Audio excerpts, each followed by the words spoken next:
What is going on, everybody? Welcome to today's video. Before I even get into today's video, I just wanted to mention this. A few people have been asking me about this, and we got some stickers of the S15. So if you're interested in that, DM me on Instagram. They came out really good. I'm actually really happy about it. So we have a whole bunch, definitely way more than I'm ever gonna sell, but if you're interested, they're pretty cool. Now for today's video, I forgot to film an intro before any of this took place. So what we're gonna be doing is finally swapping the good stuff from this purple car over into the blue car, getting the stock subframe from the blue car in the purple car so we can roll it back out and then basically pull the blue car back out, put the subframe in, coilovers, all that stuff. And then we can hopefully move to the front of the car and, you know, doing the rockers and stuff like that. But first, we gotta do this. Sucks, but we just did this one, so it shouldn't be too big of a deal. I would say hopefully we don't find anything crazy, but I've already gotten into it and there's some crazy stuff, so enjoy. We're gonna start to prep the chassis for the reinforcement plates, basically grind it all down to bare metal, weld them on there. It shouldn't be a huge deal. Hopefully nothing goes wrong. I'm not gonna drop the tank. Some people do, a lot of people don't. I don't think I need to. Shove some wet rags up around it and it'd be fine. Gonna get the plates out and basically see what goes where. Start cleaning the metal and get them mocked up, and we'll get them welded on there hopefully today. I also discovered the factory undercoating was kind of separating here, and then I ended up scraping it all off, and you can see it's actually, the chassis is cracked. I can already tell because I scratched it all, but there's definitely a solid crack all the way up there. So I'm gonna clean that up and weld that at the same time, and then weld these in, plug weld the holes, and it should be solid. It should never happen again, and it'll be good to go. I've just primed the back side of the plates, so that way it's not just bare metal on bare metal. And I'll probably prime under here. I gotta get some weld through primer. It should be pretty straightforward. Get that crack welded up and basically get that plate welded on there and then just keep going. Well, I forgot to show all of them welded, but they are all welded now. And it's the next day. Also already seam sealed and grapple guarded everything. So this is completely done.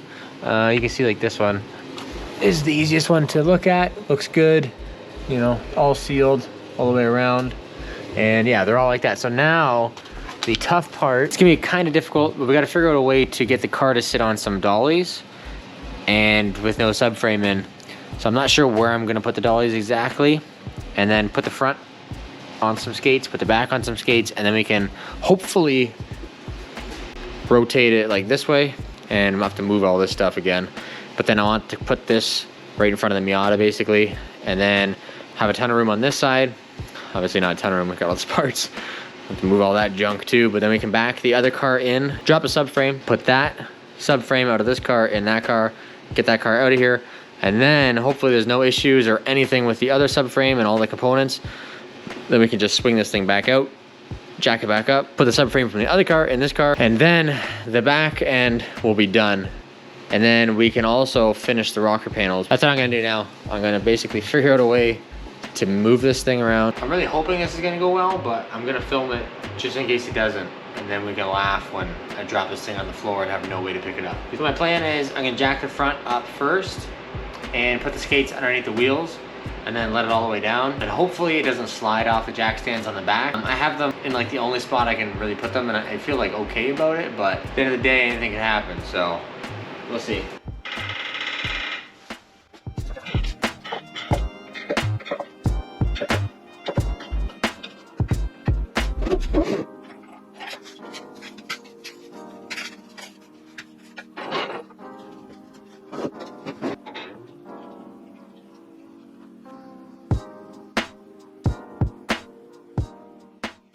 Okay, I think I semi got it figured out. This is super sketchy, but I have done this before with these jack stands. That fits perfectly kind of inside of this dolly. And then I've got the jack stand up where the spring goes. Anyways, we're gonna try this and see what happens, but I don't know. I have no idea how else to do it.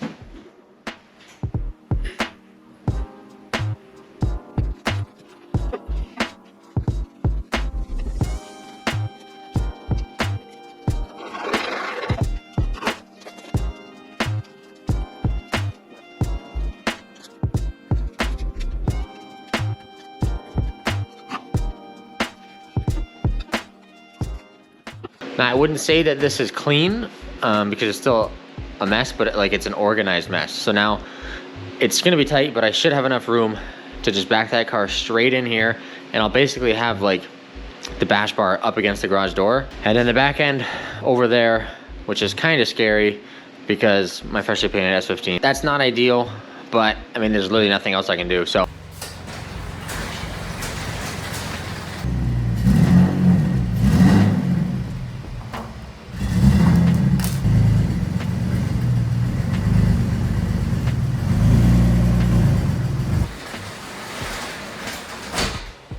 Now I'm basically just gonna start jacking it up and taking the wheels off. I'm fairly certain that he painted these wheels on the car. As you can see, the calipers are the same color as the wheels, so I wish I had that much confidence in customizing and building cars. Anyways, we'll get this thing up, take a look at it underneath. I think I'm gonna go under here and start to get this exhaust off. Oh my God. That's a tire iron. What? Yo. That's incredible. It's not attached to anything, but it's trying to be. It really wants to help. Also, just a disclaimer, anything that I'm like tearing apart on this car, it's not to make fun of the guy who built the car, because he's actually a really cool guy. And this was just like what I'm doing basically, but just like a full-on beater car. Didn't care about it, just made it work. And that's what it did. It worked really well for him, and it's fine. So I'm not at all upset with him or anybody involved with this car. I just think it's funny that some of this stuff is happened. So anyways, get this all apart and get back to it. We got all the calipers off, the coilover's undone, springs out, drive shaft is unbolted but not separated. It's probably seized just like the other one was, but now I have to do the same thing I did in the other car, cut this janky exhaust off. Hopefully get the subframe dropped tonight, and then start cleaning it up, you know, doing a little bit. We're not gonna do anything crazy because it doesn't really matter, but I would like it to be, I don't know, cleaner than it was when I took it out of this car, just so I feel better. Now, I just wanna make note before I cut this, I'm pretty sure that this part, like this hanger, is what's left of like the roadside kit that this was in. I think it's the crank for the like roadside jack. Just like bent up around and then booger welded beautifully. So anyways, I'm gonna cut that, cut whatever that is holding the rest of this exhaust up. And then we can finally get this cast brace here off, and then try and separate the drive shaft from the diff, and then undo the big bolts, drop the whole thing. Now we just need to take a second to appreciate this fine piece of fabrication. This is mind-blowing. I've never seen this before. And the fact that somebody thought, hey, this is like the same shape and will work, that's so funny to me. But anyways, that's off. Keep going.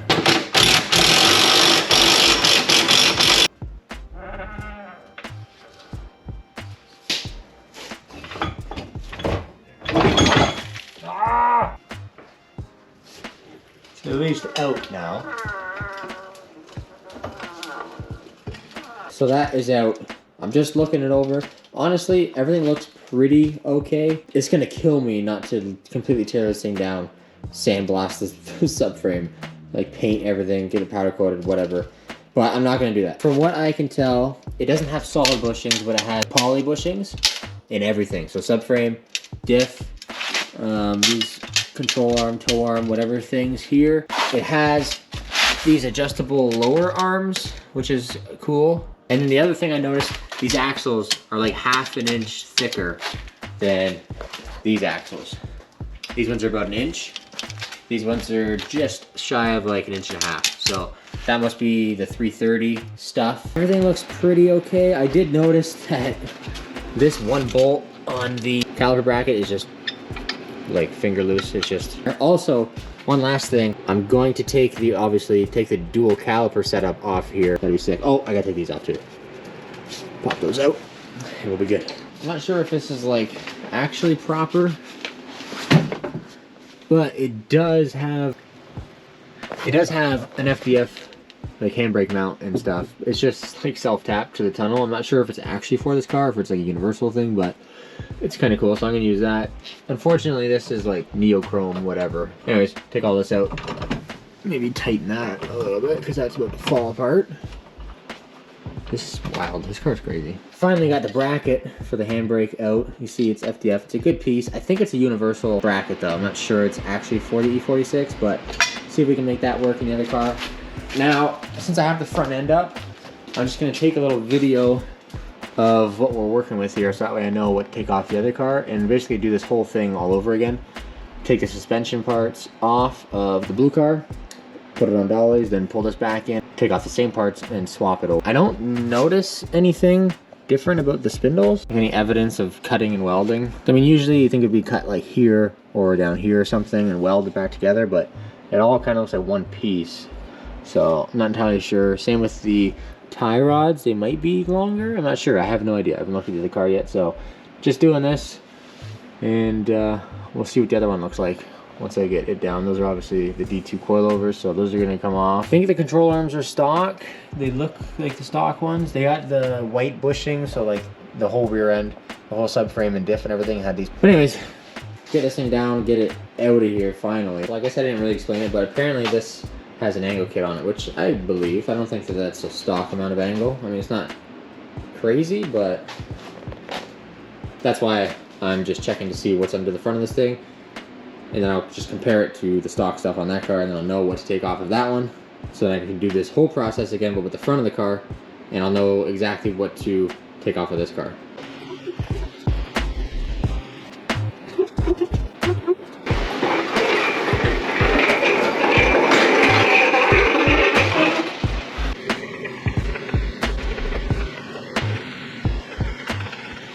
And one thing, when you do the chassis reinforcements, they also give you these little plates. I'm not sure if it makes a massive difference, but it's just because you added this much thickness basically to the subframe mounts. Now it's like down whatever that is, like 1/8 of an inch or whatever. So now you got to put these between this bracket so it's not over tightening. You could probably crack this, you know, because it's pulling it that much farther, so you need this little spacer to put in there. So I'm gonna slip those in and yeah, put the big nuts on, and then the subframe will be in the car. And I think what I'm gonna do is start to route, which I kind of thought of before, but I'm gonna start to route the handbrake lines and get the handbrake kind of set up, because that's all back here. So I kind of wanted to do it before so the subframe wasn't in the way, but I didn't know if the lines were gonna interfere with the subframe. And I don't really like how they had them on the other car, but if I can't figure anything else out, I'll probably do it the same way, because obviously it works, right? So I want to also try and leave the stock interior. I know they had to cut a bunch out of like this console area on the other car, and I don't really want to do that. So if I can't use that bracket, I might try and figure something else out. So I just threw the stock seat back in for now to have some sort of a reference to where I'm gonna be sitting, where I want to mount it. Now I can go ahead and start kind of sticking that plate in there and figuring out where the handle is actually going to go, and then I'll run my lines and stuff like that. So first rough cut is going to be right here. I kind of have it marked out. You can kind of see where that's going to sit in there, kind of come straight back here. And then I'm really hoping, I'm not sure if it's going to work, but I popped out the window switch.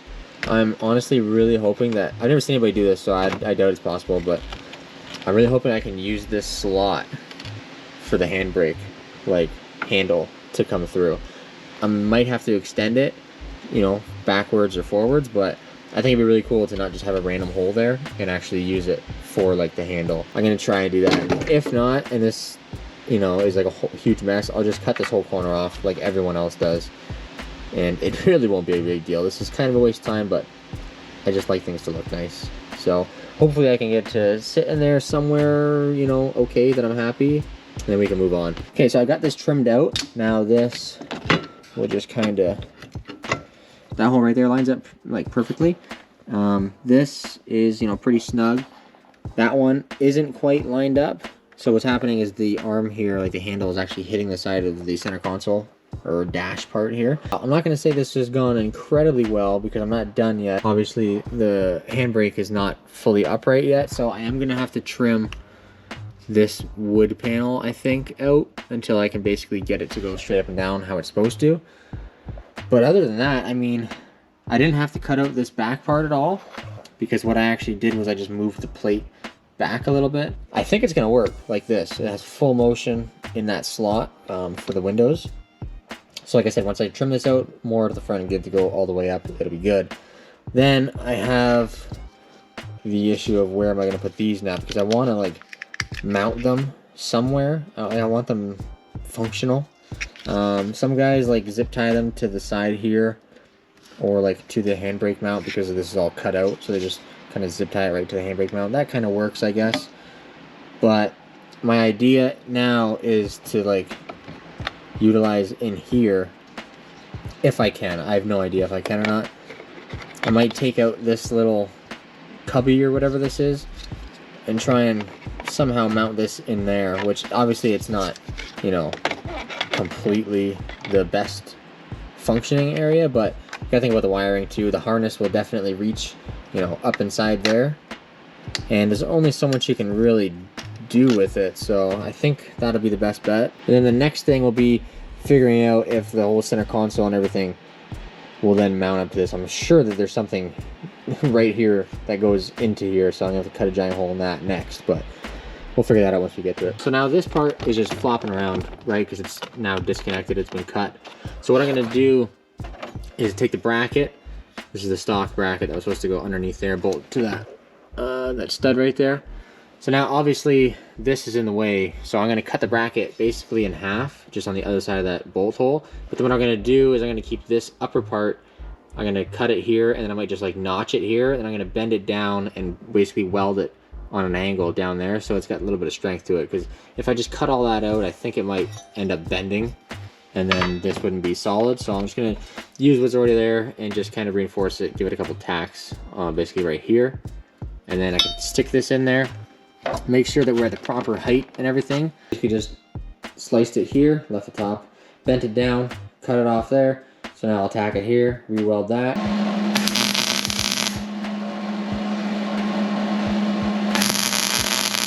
Small update. Honestly, I keep forgetting to do any videoing because this is taking way too long, but I'm just trying to make it look good.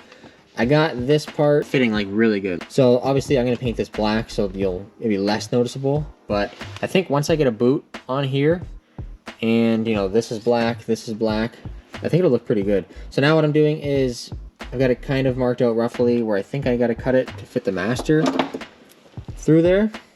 So I'm just gonna cut that out now, try and bolt it up, and then that will sit basically back here. And then I'm thinking of a way, because I'm not gonna put the stock e-brake back in, but I'm thinking I might use like the stock boot to cover that whole entire like hole, and then also run the brake line like through the boot and like into this. I don't know how far exactly it's gonna come and go, but I think that'd be kind of cool. Just that way it would block off this massive hole. I keep going overboard, and this car's not supposed to be an overboard crazy cool car, so I gotta keep telling myself that. It's really hard, but anyways, I'm gonna cut this out.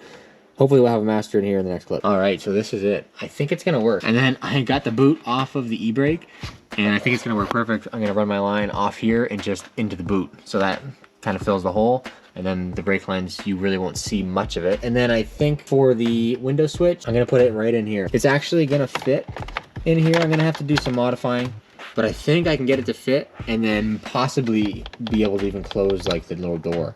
So that would be sick. I'm super happy with how this is coming. Once this is black and I have a boot, and it's gonna be, I think, really good. I mean, it's taken literally all day. This and then getting a subframe in the car took way longer than I expected, but I think it's gonna be worth it, and I'll be really happy with this once it's all done. I'm stoked. Look at that, they fit. So basically, what I did was I took this whole little tray cubby thing out because it was just taking away space that I needed to get the switch in there. So what I actually did was cut a big square hole in the bottom for basically the plug area because it sticks through a bunch more. And then on the back side, I guess the front side of this edge down in there, instead of being like, I don't know how to, instead of being like a whole 90, it was kind of like round in the center. So I just dremeled that out completely, so there's no corner now. It's just a flat and then a flat on the side, and that allowed like the sharp square edge of this basically stick through and just enough to close and not touch the buttons, because it would close before, but it was forcing the buttons down as you closed it. But now like it's effortless, there's nothing there. I wish I could show you like I haven't even seen if they work, but like it's plugged in, so it has to work. But I don't have any doors. So now I'm gonna go back here, start working on the lines. So my idea is basically have it teed off back there somewhere. I'm probably just gonna do it the same way the other car had it, because it worked and I have those lines. So I'll tee it off there and have one single line go kind of underneath the console here, and then up through this boot into this fitting here. So all you're gonna see is like this much brake line. And I think that's sick. And then the rest of this will just be the regular center console. I'm really happy with how this came out. I wasn't sure it was gonna work. I've never seen anyone do this, where they put this in here, and like it's pretty solid because I had to jam it in there. So it's holding pressure and like it's solid. You can hit the buttons, pull the buttons, you know, to open the window, close the window, stuff like that. And it's all good, so super happy with that. Now, once I get the lines and everything done, I'm gonna tear this all back apart. And I'm painting this thing because I hate this. Now we're gonna move on to getting the lines kind of ran and figured out. Then we can actually start putting the brakes and everything back on the car, and we'll put the coilovers on, put the wheels on. All right, so I'm starting to run the lines. I'm just reusing the same lines because I don't feel like spending money and going out and getting new brake lines, whatever. They're gonna work. I just kind of rebent them a little bit. This isn't the nicest thing. I really should just get like a 90 fitting off of here, so that way I can just come straight up to that and I wouldn't have this big, huge, you know, excessive loop. Started running the line back.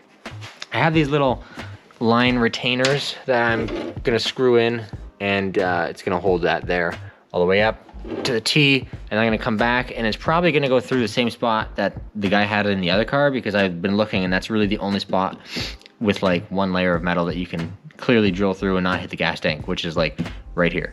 So now these lines, because I'm routing them differently, they're a little bit too long, so I might end up having to cut them and like whatever. I was trying to avoid that because I don't have like a flare tool kit and all that stuff. So I was trying to use exactly what I took out of the other car, but just a little bit cleaner. So instead of this flopping around, we're gonna have it fastened and, you know, bent somewhat nicer. And yeah, that's gonna be good. So now basically what I've been doing was I got the coilovers in, I got the springs in. Now I'm just quickly painting the calipers that are gonna go for like the brakes of the car. And then I already have the ones painted for the handbrake. And the brackets are all on, rotors are on. Obviously the other side, same thing. I was just kind of mocking up the caliper because I'm gonna have to also buy some different flex hoses. You can see like this one is bent on the end, and like that's not good. And the reason for that is it was hitting on the control arm or the bucket there, you can see. So I'm gonna need to get some like 90-degree fittings possibly, and then put this on there. Obviously I need new ones of these too because I don't really trust that now. So need new flex hoses and to find some sort of a 90-degree fitting for that. Maybe they make flex hoses with the 90 already on them. That would be ideal. And then, yeah, just run the brake lines, whatever. So what I'm gonna do is put this brake on the car once it dries and everything, blah, blah, blah. These will basically just be kind of sitting here. Because I can really do that kind of whenever. Now that, you know, the subframe is in, the handbrake is in, everything is basically where it's gonna be and like done. Then all I gotta do is run those lines, which isn't a really big deal, drill a couple holes, nothing crazy. Then I'm going to get started on tearing the front apart. Actually got a lot of stuff done. This took way longer than I expected, and it's just because I'm trying to make it look good, which it doesn't matter. But at the end of the day, at least it'll look nice, you know, and that's kind of half the battle, I guess, even though inside doesn't really matter. It just needs to function properly. I think I'm actually just gonna end the video there. We got a lot of progress done this week and like weekend. I didn't post a video last week because there was kind of nothing to show because doing everything else with like the subframe reinforcements and stuff like that. It took so long to do, but there wasn't much progress made. So now at least this subframe is in this car and the coilovers and everything on the rear end. Handbrake is in, looking pretty good. Next step, like I said, is gonna be the front end. So after we get the brakes and whatever on the back, I'm gonna order those flex lines, basically bend up the lines inside the car a little bit more, and then it can kind of just sit until I get parts, because I'm sure it's gonna take, you know, a week or a couple weeks or whatever for the flex hoses. So I'll go to the front, tear it apart. Now that I have a reference of what I actually need to take off of this car, I'll basically do the same thing. It's a lot of time, but if I had a bigger shop, it would be way easier. I could just have both of them in here, torn apart, and go into town on both of them, but I don't have a big enough shop for that, so that's how we gotta do it. So hopefully you guys enjoyed the video and are enjoying the content. I recently just hit 1,000 subscribers, which sounds really dumb, but that's a huge accomplishment for me.